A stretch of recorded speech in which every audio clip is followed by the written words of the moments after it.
Olá, nós estamos aqui hoje com a Patrícia Sanches, advogada que veio do Rio de Janeiro especialmente para esse podcast, que é a presidente nacional da Comissão de Direito de Família e Tecnologias. Então, nosso bate-papo de hoje será sobre famílias e tecnologia. Obrigado, Patrícia, pela presença, muito bom, muita honra ter você aqui, que inclusive não conhecia a sede do IBDFAN, né? Nossa, eu estou muito feliz de estar aqui.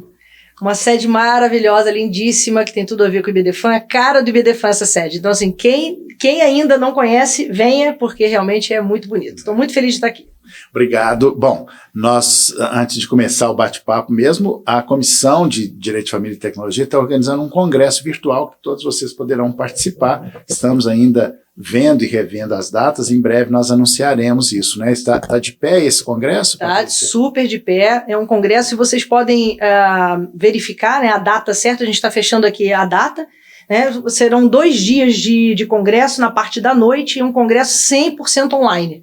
É ótimo que a gente pode ter participação de pessoas do Brasil inteiro e do mundo inteiro, né? Então... E, aliás, combina, né? Se é da Comissão de Tecnologia, nós vamos usar toda a tecnologia disponível, viva a tecnologia. Mas a nossa conversa aqui hoje é como é que nós vamos conectar as tecnologias, novas tecnologias, ao direito das famílias, né? Como é que você vê, assim, a importância disso, o impacto disso no direito das famílias e também em sucessões, né? Fala um pouco pra gente disso, Patrícia.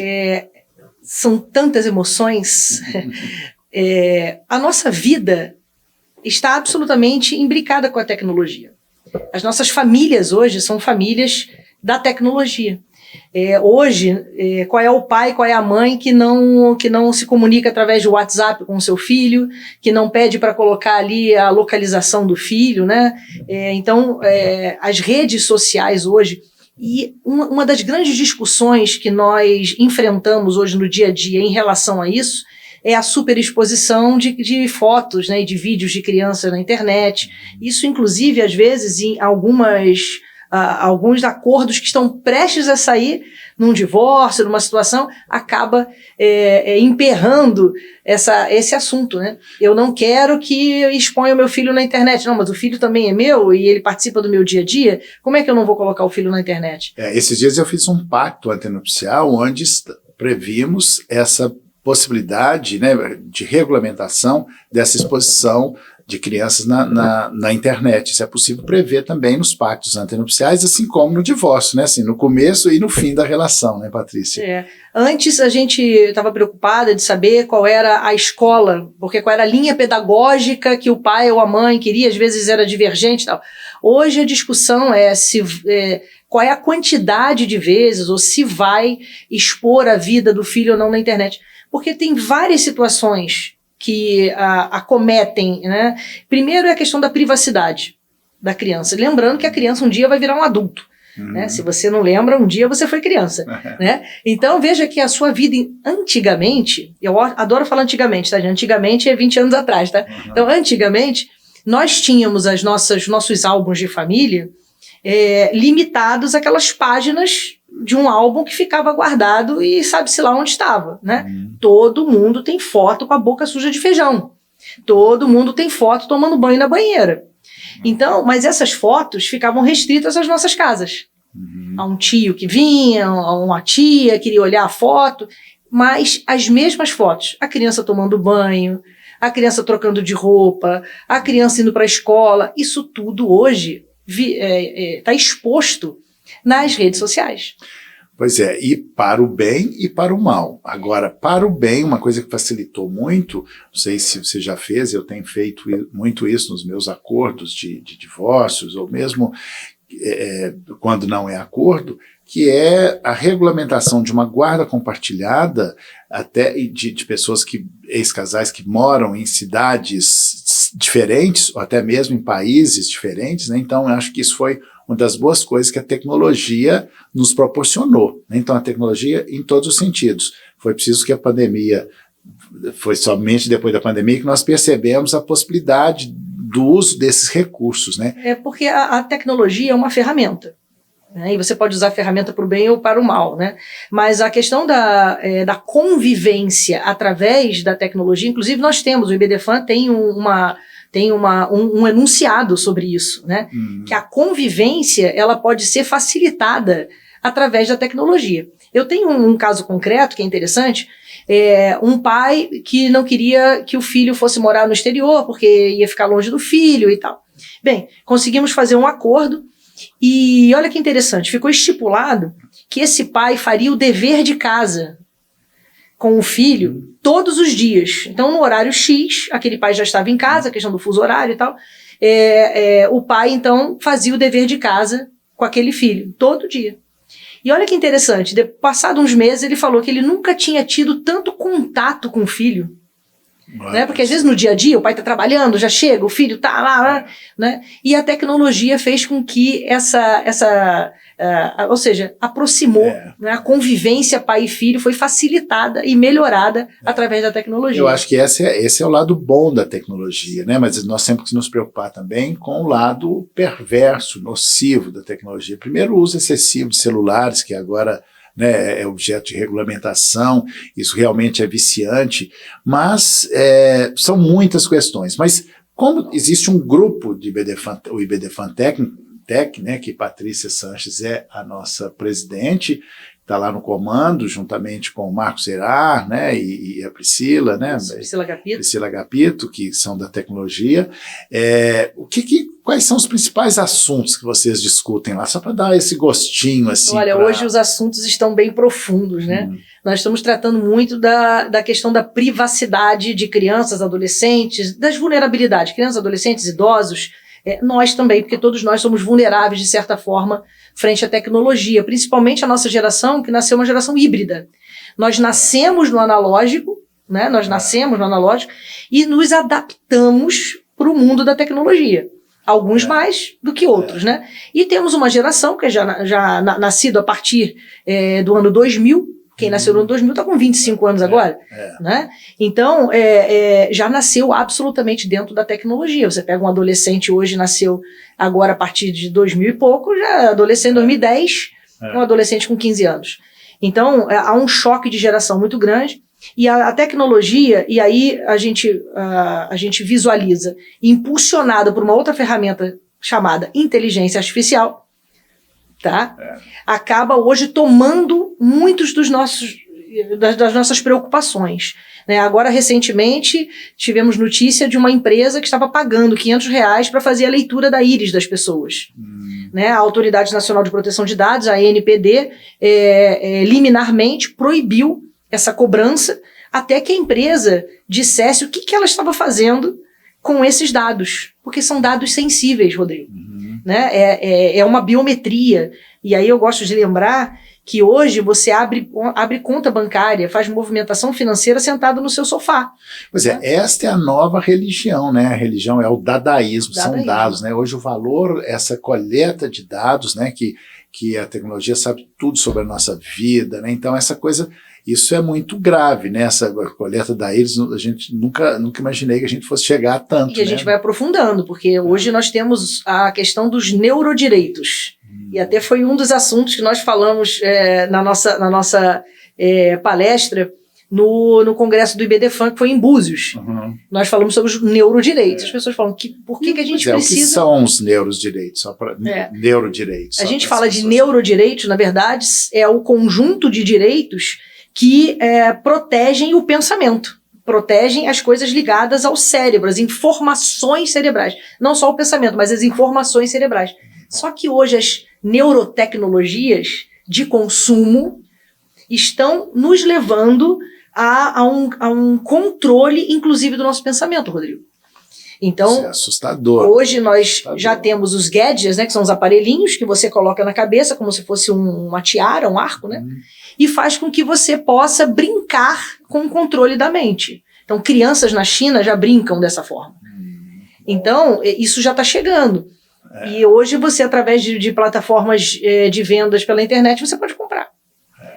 Isso é assustador, e ao mesmo tempo é muito interessante, né? Porque o que fazer com isso? Então, agora, a tecnologia, especificamente a inteligência artificial, ela tem um grande impacto no direito como um todo, né? Assim, recentemente eu recebi um cliente lá no escritório que foi com um testamento feito pela inteligência artificial para corrigir o testamento que a inteligência artificial tinha feito. Claro que não estava bem feito e eu não fiz isso, me recusei a fazer isso, mas olha só o impacto disso na nossa profissão. Os juízes, muitos juízes fazem sentença pela inteligência artificial, né? O Dr. Google, que já contava tudo, contava errado, mas contava, né? A inteligência artificial também tem muito furo, isso ainda está evoluindo, né? Ainda mais agora com, talvez melhore mais ainda agora com essa inteligência artificial da China, né? Que foi esse impacto que está fazendo, né?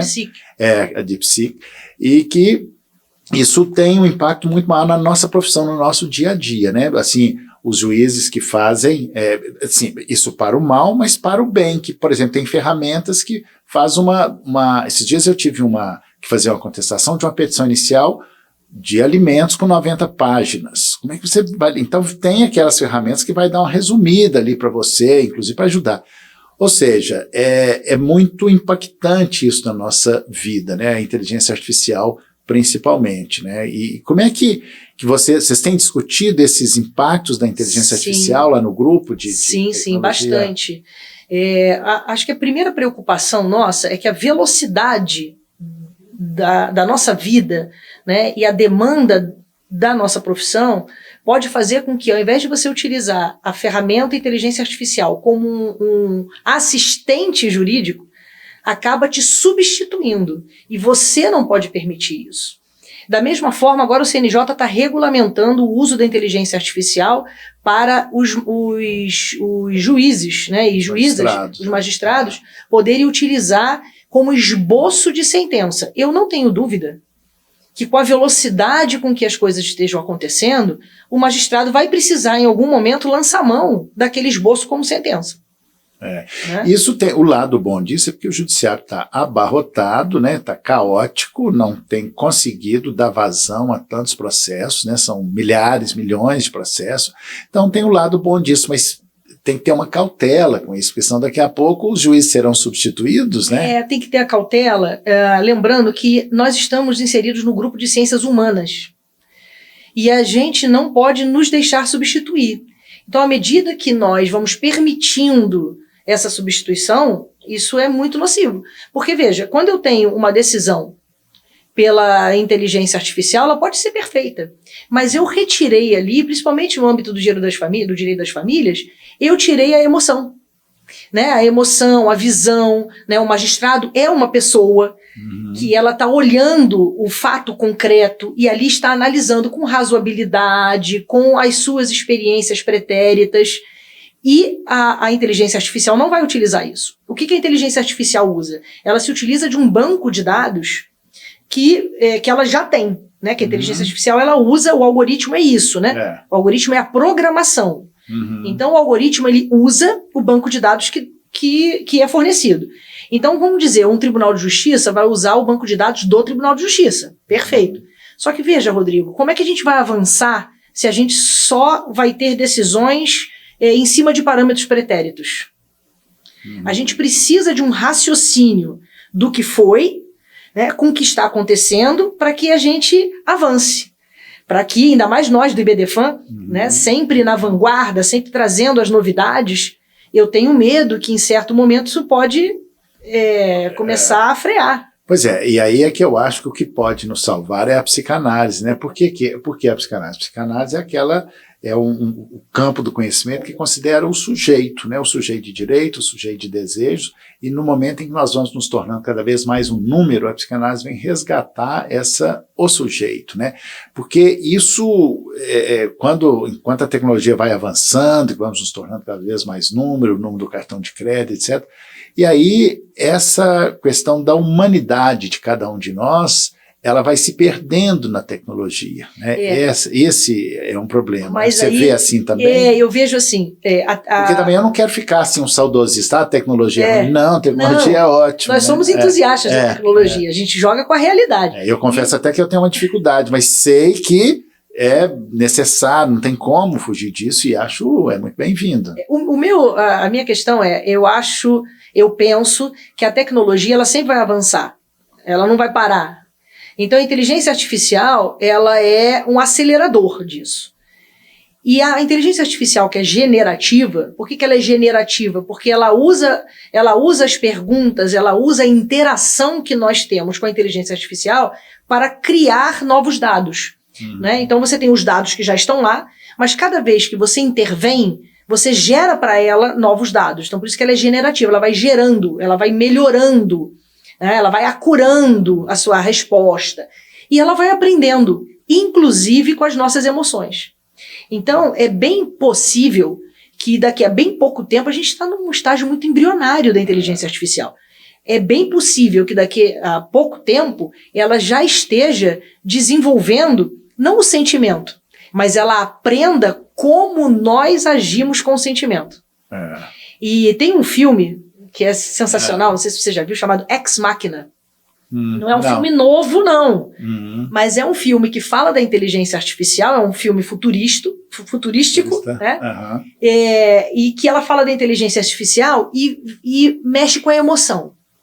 Então, a inteligência artificial, num certo momento, ela aprende a como vai lidar contigo na sua emoção. E até para a área da psicanálise isso aí é bastante interessante. É muito, muito curioso isso, muito interessante. Agora, voltando um pouco para a questão da interferência da inteligência artificial e da tecnologia em geral, no aspecto processual, né? Porque as provas, porque a tecnologia, ela propicia, inclusive, fraudar provas, por exemplo. Se não me engano, isso foi discutido no grupo, né? Sim, assim, como é que nós vamos lidar com isso? Porque você pode fabricar uma prova perfeita, né? Ali você pode juntar duas imagens e tal. Como é que você já tem pensado, o grupo tem pensado nisso, assim, que aí é direito de tecnologia e processo, né? Sim, inclusive uma das palestras que nós estamos montando, a nossa programação do nosso congresso, é falando sobre as provas digitais. Pois é, que é um assunto muito importante. Muito interessante. Assim, o interessante é como o profissional da advocacia deve produzir essa prova de forma digital. Muitos não sabem essa produção. Eu vejo pessoas com print de WhatsApp, né, enviando para você. Olha, aqui está a prova, olha aqui, ó, aí faz o print do WhatsApp. Eu não posso utilizar um print de WhatsApp ele sozinho, eu preciso mostrar elementos de horário, qual o número daquele WhatsApp, para quem, e tem toda uma metodologia para você extrair desse aplicativo do WhatsApp, por exemplo, a como você extrair informações. E existem também ferramentas da própria internet que você pode utilizar para gerar as certificações, usando blockchain, usando o IP da máquina, usando uma série de coisas que o judiciário já aceita. Pois é, que o que fica, inclusive, muito mais barato. Se for pensar em termos de custo, fazer uma ata notarial, por exemplo... Que a Priscila Agapito não nos ouça. Não, a ata notarial é importante e tal, mas é uma alternativa, né? Nós não podemos pensar em mercado, nós temos que pensar no jurisdicionado, né? Então, acho que é uma ferramenta a mais, né? Para além, né, que complementa, ou que não que substitua, mas que complementa e que vai além, né, de uma possibilidade a mais. A ata notarial, ela continua sendo muito importante, porque ela bota aquilo, ela bota a visão numa escritura pública. Então ela vai dizer que na hora tal acessou o www. E viu isso, aí faz o print da tela, coloca. Então ali está com fé pública dentro de uma escritura pública. Agora existem outras ferramentas, como o Verifact, por exemplo, que você mesmo opera e ela cria uma blockchain daquele momento e usa todas as informações da sua máquina para dizer que realmente naquele dia, naquela hora, foi acessado aquela rede social com aquele IP e as informações são essas. Isso é inimaginável, né? Mas isso facilita, assim como a tradução de áudios, né? Da transcrição de áudios também, né? Que tudo isso e tem sido cada vez mais, sem contar que é possível um juiz ouvir o áudio, usar aqueles, né? Isso vem em favor. E olha, Rodrigo, a mesma tecnologia que cria a fraude, é a tecnologia que vai periciar e vai dizer isso é uma fraude. Então a gente tem que tomar muito cuidado com os colegas da advocacia na hora que recebem o material do cliente. Obviamente nós estamos defendendo aquele cliente e a gente acredita no que o cliente está nos colocando, principalmente quando ele traz a prova dele. Sim. Aliás, nós trabalhamos com a versão do cliente, aquela versão que é trazida, que é diferente do juiz. Isso. Nós somos parciais, o cliente chega, nos conta a história e nós acreditamos. Claro. É claro que tem algumas situações que ultrapassam o limite ético de não acreditar e não querer pegar o caso, mas aí é outra história, né, Patrícia? Então, nesse caso, é importante que nós façamos a nossa verificação. Então, se o cliente trouxe um print de WhatsApp, você tem que falar, olha, eu preciso que você extraia toda a conversa. Olha, tem um vídeo, aonde está esse vídeo? Qual é a postagem desse vídeo? Então, é importante a gente procurar, porque quem vai montar o elemento de prova, processualmente falando, somos nós. Então, há uma responsabilidade também nossa na hora da formação desse elemento probatório. E antes dessa tecnologia mais avançada, a gente já usava muito as redes sociais se tornaram uma grande fonte de prova, né? Isso também é resultado da tecnologia, tanto é que nos incentivou, e daí que surge e reafirma o conceito de sinais exteriores de riqueza, por exemplo, para dimensionar a ação de alimentos, né? Então aquela pessoa que é mais exibicionista, né, e que posta a riqueza, não tem dinheiro para nada, mas posta lá as viagens dele para fora do Brasil, em carros, tudo isso serve, tudo isso é elemento de prova. Então uma dica para quem quer fazer esta prova, né, de mostrar a riqueza que a outra pessoa externa, é importante fazer a prova antes. Sim. Também a possibilidade da pessoa, na hora que ela é citada ou intimada, na hora que ela souber, né, o passarinho cantou, vai e tira. Vai desaparecer. Claro que tem como resgatar através de uma perícia, mas isso é mais difícil, é custoso. Né? Toda perícia tem um custo. Então, assim, mas eu fico muito impressionado e ainda tentando entender, né, os impactos da tecnologia no nosso dia a dia, né? E a propósito disso é que fiquei lendo, estou terminando de ler esse livro aqui, não sei se você já conhece, Patrícia, do Harari, né? O Harari, que já é o 4º livro dele, que chama Nexus, né? O Harari é aquele judeu que escreveu, ficou muito conhecido como o Homem Sapiens, depois teve o Homo Deus, e depois teve o outro... 21 lições do século XXI. 21 lições do século XXI, e agora, por último, esse Nexus, né? E que ele fala especificamente dos impactos da inteligência artificial e de como a tecnologia ela muda o cenário político, econômico, né? Isso é tão impactante que eu acho que nós ainda não nos demos conta do impacto disso, né? As últimas eleições dos Estados Unidos, inclusive do Brasil, dos Estados Unidos, agora por último, ela foi impactada por essa tecnologia, ou seja, a tecnologia ela altera o cenário político, econômico. E aí você começa a entender, a perceber por que um dos maiores bilionários do mundo é comandante de várias big techs de tecnologia, hoje está praticamente na presidência dos Estados Unidos. Por que ele é tão importante? Porque a tecnologia consegue mudar os cenários. Isso é impressionante, nós temos que refletir sobre isso. Eu queria só ler um trechinho desse livro, que tem a ver com a nossa conversa, né, de como é que, quando ele faz a história dos computadores, né, quando ele está lá na página 216, antes do surgimento dos computadores, os seres humanos eram elos indispensáveis em todas as cadeias de redes de informação, como igrejas e Estado. Algumas cadeias eram compostas exclusivamente de humanos.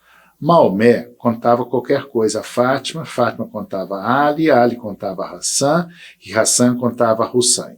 Outras cadeias também incluíam documentos. Maomé podia fazer alguma anotação. Ali podia ler o documento, interpretá-lo e registrar sua interpretação num novo documento que outras pessoas poderiam ler. Era uma cadeia de humanos para documentos. E hoje nós não temos, a cadeia não é de humanos, né? Acho que essa é a grande virada, né, da inteligência artificial, dos computadores, que nós estamos irremediavelmente ligados a isso e presos a uma rede e controlados pelos algoritmos, né, que é o que determina tudo isso. Né, e essa rede, um conta para outro, que conta para outro, conta para outro, né? A gente tinha uma brincadeira, para você que não conhece essas brincadeiras, nós tínhamos a brincadeira do telefone sem fio. Começava a falar numa palavra, chegava lá uma outra palavra completamente diferente, uma outra realidade completamente diferente. A inteligência artificial é uma ferramenta, então se a tecnologia ela não for bem direcionada, ela pode levar a um resultado absolutamente diverso daquele que se pensou inicialmente. E daí é capaz hoje de nós estarmos em lugares onde nós jamais estivemos, de nos colocarem falando coisas que nós jamais falamos, e isso impacta na nossa vida, no nosso dia a dia. Pois é, que são as fake news, né? Como controlar. Esse é um dos grandes desafios do direito, não só do direito de família, né? Mas que é essa rede de fake news, como combater isso, né? Essa é uma questão que, claro, nós não temos resposta aqui, estamos apenas levantando questões, né? Mas assim, no direito de família, isso pode gerar uma dissolução de um casamento, nossa, por exemplo. Muito. Né? Crises. Casamentos já foram feitos e desfeitos através da internet. Pessoas se conheceram e casaram através de se conhecerem na internet. Mas também casamentos foram desfeitos por causa de intrigas e de situações não verdadeiras, às vezes não verdadeiras, mas intermediada pela tecnologia. Agora, a minha maior, hoje, né, um foco bastante interessante é a nossa personalidade no pós-mortem em relação a essas situações. Então, aconteceu recentemente aquela propaganda envolvendo a Elis Regina. Você lembra? Sim. Então, aí inicialmente todo mundo ficou emocionado com aquilo, né? Mas veja só, do ponto de vista jurídico, a Elis Regina foi colocada numa imagem, num local, dirigindo um carro que ela jamais esteve. Ela não foi algo que ela fez no passado, que ficou, e os herdeiros têm o direito de exploração daquilo. Né? Os herdeiros têm direito da exploração da imagem, mas a imagem até agora é a imagem que ficou. A imagem do que você criou, do que Elis Regina tinha criado até o momento do falecimento. Mas e o que a inteligência criou depois? Então esse é um desafio muito grande. Pois é, porque isso tem a questão, primeiro, de direitos autorais, depois direito de imagem, né? E com isso a gente vai mudando, evoluindo nosso raciocínio para a questão da herança, né? Da sucessão hereditária, que é mais ou menos isso que você disse, né? Porque essa é uma grande questão, né? Inclusive das criptomoedas, que são, né, novas tecnologias, que só é possível em razão das tecnologias, mas isso que você falou, lembrando esse exemplo da Elis Regina, será que os herdeiros dela, os filhos dela, gostaram, não gostaram, eles vão, né, o que é? A minha preocupação é, todos os herdeiros gostaram, ok, mas e se todos os herdeiros gostaram, todos os herdeiros assinaram, e se for, não estou dizendo que seja o caso, mas e se for algo que atinge a imagem da pessoa falecida? Todos os herdeiros concordaram. Tá? Concordaram com algo que atinja a imagem da pessoa falecida. Ora, os herdeiros é que são legitimados para a proteção da imagem da pessoa falecida. E nesse caso? Então, e uma outra coisa também bastante importante, já que a gente está falando de pós-morte, né? Vamos falar de partilha? Sim. Né? Vamos falar de bens digitais? Sim. Hoje, não tem como um cliente chegar para ti no seu escritório e na hora de fazer uma partilha, seja por divórcio, seja por falecimento, e a pessoa da advocacia tem que fazer algumas perguntas, tá? Por quê? Existem vários bens digitais que as pessoas esquecem que eles existem, que tem valor econômico, é patrimonial e não vai para partilha. Por exemplo, um casal que explore uma rede social, certo? Mas aquilo ali é... Instagram, por exemplo. O Instagram. Se for um Instagram pessoal, não há que se falar. Mas se for um Instagram que a gente chama de híbrido, ou seja, você usa a sua imagem pessoal, mas para um ambiente profissional. Você ganha dinheiro, você monetiza aquilo. E muitas vezes o outro cônjuge participa, ou fazendo um script, ou fazendo uma luz, fazendo a filmagem. O outro cônjuge também participa disso. Então, há de se estabelecer, e existem já profissionais que dizem quanto custa aquilo. Existem, inclusive, sites na internet em que você pode vender, por exemplo, o seu perfil, a sua ID de um jogo no videogame. Eu costumo até, uma situação que aconteceu, que eu operei uma vez, um casal que perdeu um filho muito jovem, E aí o casal veio perguntar se tinha que fazer inventário. Eles muito tristes, porque o menino não tinha tido tempo de fazer patrimônio, né? Muito triste. E eu comecei a fazer algumas perguntas. Como era um rapaz jovem, eu perguntei, ele jogava videogame? Jogava sim, doutora. Aliás, jogava bastante. Ele até saía com os amigos para participar de alguma coisa, né, de videogame. Tá, anotado. Ele tinha rede social? Tinha sim. Muita gente gostava dele. Anotado. E aí fui fazendo um perfil. Fui verificar, ele tinha um perfil, né, um identificador, no jogo Free Fire, que é um jogo de videogame, né, que o perfil dele podia ser vendido por vários R$1.000. Por quê? Porque ele tinha feito um investimento no jogo. Ele comprou armas, ele comprou roupas especiais, ele comprou capacidade do bonequinho de voar, enfim, né? Então, aquele ID, e tem plataforma na internet que vende isso, tá? Ele pode quantificar e você sabe quanto custa aquilo. Então, aquilo poderia ir para partilha. Ali já tinha uns R$10.000 ali. R$10.000, tá? E aí fui olhar também a rede social dele, não sei quantos seguidores, também tem como ver a monetização daquilo, também tinha outros milhares de reais ali. Então isso é interessante. Muito, né, porque assim, as redes sociais, na verdade, principalmente Instagram é o shopping do narcisismo, né? O narcisismo sempre existiu. O que acontece agora é que o narcisismo é monetizado, né? Então, assim, e essa monetização, isso pode ter repercussão hereditária. Eu vou te trazer uma outra coisa também. Digamos, somos um casal e aí usamos um cartão de crédito para fazer as nossas milhas. Aí o Rodrigo fala assim, Patrícia, vamos concentrar no meu cartão as milhas, porque depois a gente viaja juntos, eu vou comprar a passagem aérea. Isso é comum? Muito comum. Né? Tá tudo bem. Não é? Então eu sou o titular, toma aqui o cartão adicional, vamos usar só esse cartão para fazermos as milhas. Muito bem, o casamento acabou e as milhas ficaram com o Rodrigo. Essas milhas, elas têm valor monetário. Você tem como quantificar, tá certo? Recentemente, tivemos uma decisão no STJ, o ministro Moura Ribeiro foi o relator, ele falando sobre uma questão de milhas aéreas.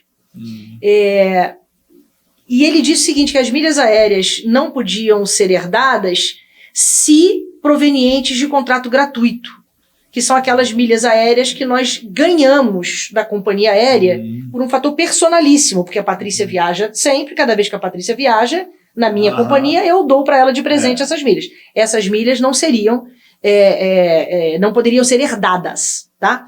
Mas as milhas que eu pago mensalmente pelo clube de milhagens, entendeu? Para impulsionar as milhas, essas milhas têm caráter oneroso. E milhas, na verdade, é uma nova moeda, né? Assim, uma nova moeda. Nós temos novas moedas. Até isso a tecnologia vai impulsionando e fazendo. Vamos colocar nas partilhas, coisas. Então? Sim. Aí nós temos que prestar atenção nisso, porque essas coisas estão chegando, o futuro já chegou, né? Embora tenha muita coisa para evoluir ainda, né? E essa conversa não para, é infinita, mas como a gente precisa e caminhando para o final, eu gostaria, Patrícia, que você dissesse assim, o que você gostaria de acrescentar assim, desse impacto, de falar um pouco desse impacto da tecnologia no direito de família e sucessões, ou alguma coisa do futuro, como você vê isso, assim, pode ser exemplificando, ou o que vocês têm discutido lá no grupo? Profissionalmente falando, a inteligência artificial traz para a gente, a tecnologia trouxe para a gente uma forma de trabalho da advocacia muito diferenciada. Hoje, o nosso processo ele é digital, a gente faz audiência online, e a gente precisa lembrar das nossas partilhas, precisa lembrar dos nossos bens digitais. Tá? Os bens digitais podem ser tanto de uma partilha por divórcio, né, ou dissolução de união estável, ou então numa partilha em razão do falecimento. Então, essas questões precisam estar à mesa hoje da nossa advocacia.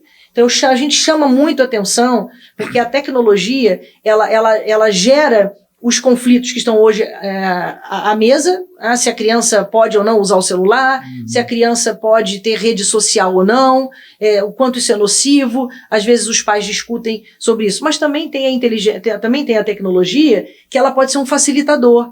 Então a gente pode usar a tecnologia num momento em que os pais discutem a convivência com a criança, pode usar a tecnologia como uma forma de aproximar as pessoas. Então, mas a grande preocupação nossa é com o resguardo da privacidade.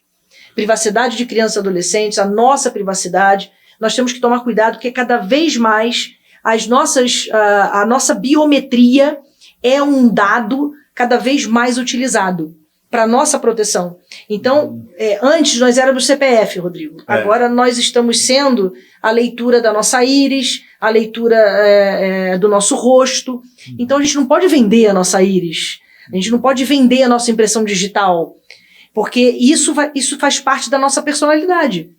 E da nossa dignidade. Da nossa dignidade. Pois é. Bom, e assim a gente encerra a nossa conversa, nosso bate-papo, que tem assunto para dias e dias, mas você, se quiser continuar esse assunto, pode participar da Comissão de Direito de Família e Tecnologia do IBDFAN, comandado pela Patrícia Sanches. Nós temos o nosso Instagram, IBDFANTech. IBDFANTech, e também ficam já todos convidados para o evento que essa comissão está organizando para esse semestre ainda, que é sobre Direito das Famílias e Sucessões e Tecnologia. Vai ser imperdível, né, Patrícia? Imperdível. É o nosso 3º Congresso de Família e Tecnologia do IBDFAN. E também em setembro nós temos o nosso curso do convênio do IBDFAN com a Universidade de Coimbra. Também falamos sobre tecnologia nesse curso. Pois é, e nós temos também essa comissão, ela já publicou um livro, que é o livro que está aqui, que é Direito das Famílias e Sucessões na Era Digital, uma publicação do IBDFAN. Estamos fazendo a edição atualizada. Isso,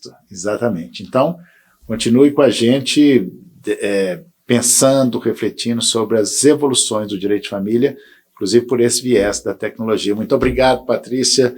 Eu que te agradeço. Muito feliz por estar aqui. Tchau, tchau, gente. Até a próxima. Até a próxima.